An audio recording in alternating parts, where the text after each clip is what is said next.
Hello दर्शकबिन सम्पूर्णमा नमस्कार। म चाहिँ नवराजपुरी। आज तपाईहरुमाझ एउटा दुःखद घटनाको बारेमा विश्लेषण गर्नको लागि आइपुगेको छु। खै नेपालमा के भइरहेको छ, कुन तरिकाले भइरहेको छ, यसको सञ्चालन कसले गरेको हो, केही अत्तो-पत्तो नै छैन। कहाँबाट सुरुवात भयो, कुन तरिकाले सुरुवात भयो, कस्तो ठाउँदेखि जन्मियो यो, केही थाहै छैन।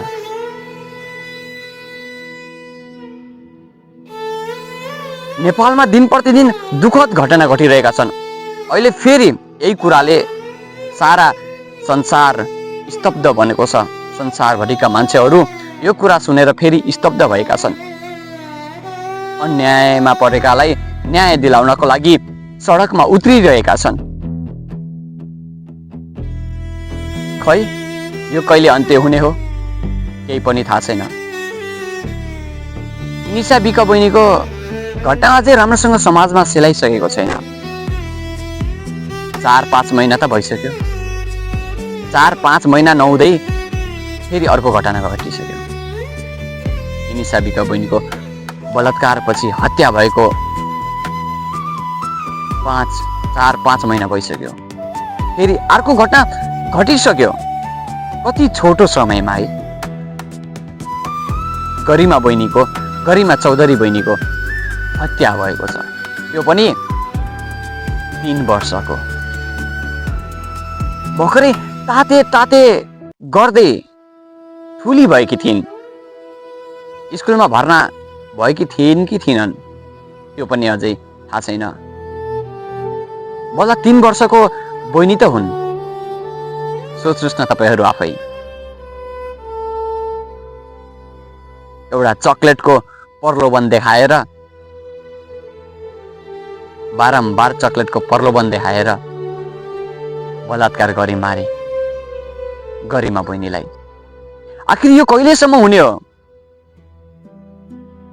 हे बलात्कारीहरू, एउटा कुरा याद राख्न चाहिँ नभुल।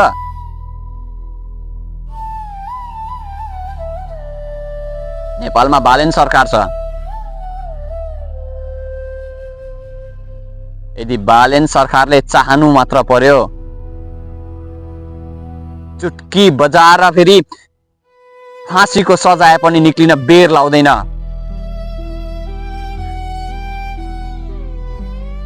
जन्म कैद फाँसी,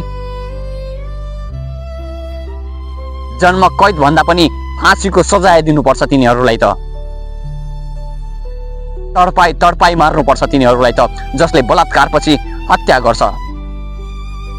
समाजमा धेरैलाई रुवाएको छ। कसैको छोरी, कसैको बुहारी, कसैको नातिनी, सबै लुटिरहेको छ। सबैको नाता खोसिरहेको छ। अब फेरि गरिमा बहिनीको हत्या भएको 4-5 महिनापछि फेरि अर्को हत्या हुने होला, हैन? कति गर्छौ हे बलात्कारीहरू? तिमीहरूमाथि अलिकति सेन्स र दया माया छ कि नै? हुन त दया माया भएको भए कहाँ बलात्कार गर्दै हिँड्थे त? राम्रो भएर हिँड्थे,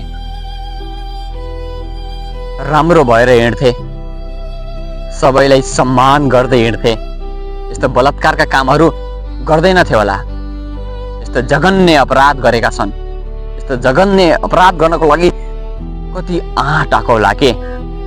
पुलिसबाट बच्न सक्छु, यहाँबाट बस्न सक्छु, उहाँबाट बस्न सक्छु, त्यस्तै किन सोचिरहन्छौ हे बलात्कारीहरू? म यहाँबाट बच्छु, यसरी बच्छु, त्यो सोच राख्नु भएन के? सबैलाई दिदी बहिनी र दाजुभाइको सम्मान दिउँ। बाहिरको सिमारामा घटेको घटना हो यो। गरिमा बहिनी बिचरा भर्खर 3 वर्ष कि मात्रै थिइन्।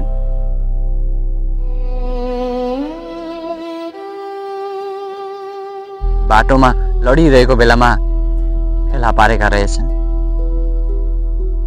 तर यस्तो घटना अब कसैको जीवनमा पनि नघटोस् भन्न म चाहन्छु। किनकि यो घटनाले स्तब्ध बनायो। अब यो 2083 सालमा जे भयो, 84 सालबाट यस्ता घटनाहरू सुन्न कति पनि नपाइयोस्। यस्ता खालका घटना, यस्ता जघन्य अपराधका घटनाहरू सुन्न नपरोस् यो कानले। अब सुन्दा सुन्दा बरु हाम्रो कान पाक्ला, तर त्यो बलात्कारीको दिमागको बिर्को कहिल्यै खुल्नेवाला छैन।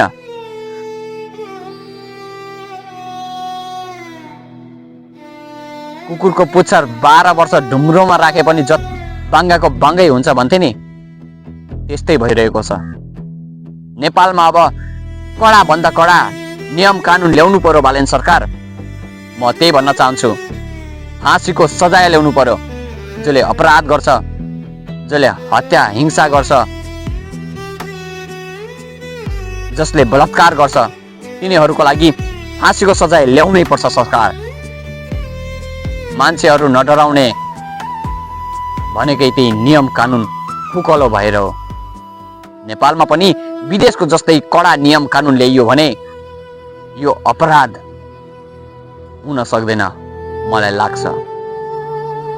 दर्शकबिनहरू, तपाईहरूलाई के लाग्छ कमेन्ट बक्समा कमेन्ट भने गर्न नछुटाउनु होला है त। धेरै घटना घटिसके, कहिले कसको बलात्कारपछि हत्या भएको छ, कहिले कसको बलात्कारपछि हत्या भएको छ, कहिले निर्मला पन्त, कहिले सलिन पोखरेल। घटना बलात्कार मात्र भइरहेका छन् अहिले। किन? नियम कानुन खुकुलो भएर। जस्तै हामीले पाइट लाउँदाखेरि टाइट भयो भने हामीले लाउँदैनौँ नि, जबरजस्ती लाउँछौँ, लाउँदैनौँ। हामीलाई पाइट लाउँदाखेरि मिलेकै छैन भने जबरजस्ती लगाउँछौँ, लगाउँदैनौँ। त्यो के भयो? टाइट भयो। धोर्ला भयो भने लाइहाल्छौँ। किन? किनकि सजिलो भयो। त्यही भइरहेको छ अहिले। धोर्ला भयो भने हामीले के गर्छौँ? लाउँछौँ। त्यही भइरहेको छ अहिले नेपालमा। किनकि नेपाल भनेको खुल्ला भइसकेको छ, खुकुलो भइसकेको छ नियम कानुनमा। त्यही भएर अब त्यसलाई पाइट जस्तै टाइट गराउनु पर्यो बालेन सरकार। म त्यही अपेक्षा राखेको छु, गराउनुहुन्छ भन्ने। जसरी नि गराउनुपर्छ, किनकि यस्तो घटना कहिल्यै पनि नघटोस्। अब मैले त्यही भन्न चाहन्छु, पाइट जस्तै टाइट लाउन पनि नमिल्ने खालको नियम कानुन बनाउनै पर्यो। त्यो पनि फाँसीको सजाय बनायो भने बल्ल टाइट हुन्छन् मान्छेहरू, डराउँछन्। मलाई कसले मलाई फाँसी हुन सक्छ, मलाई फाँसी हुन सक्छ, बल्ल त्यो अपराधिक क्रियाकलापमा सामेलै हुँदैन। यस्तो नियम कानुन हामीले बनाइयो भने बल्ल छोरी चेलीबाट पनि टाढा हुन्छन् है त। खुकुलो भयो भने चाहिँ के हुन्छ भन्दाखेरि लगाउन सजिलो हुन्छ, त्यही कुरा हो है त। यस्ता खालको घटना नघटोस् म भन्न चाहन्छु है त। यति भन्दै म बिदा हुन चाहन्छु। नमस्कार।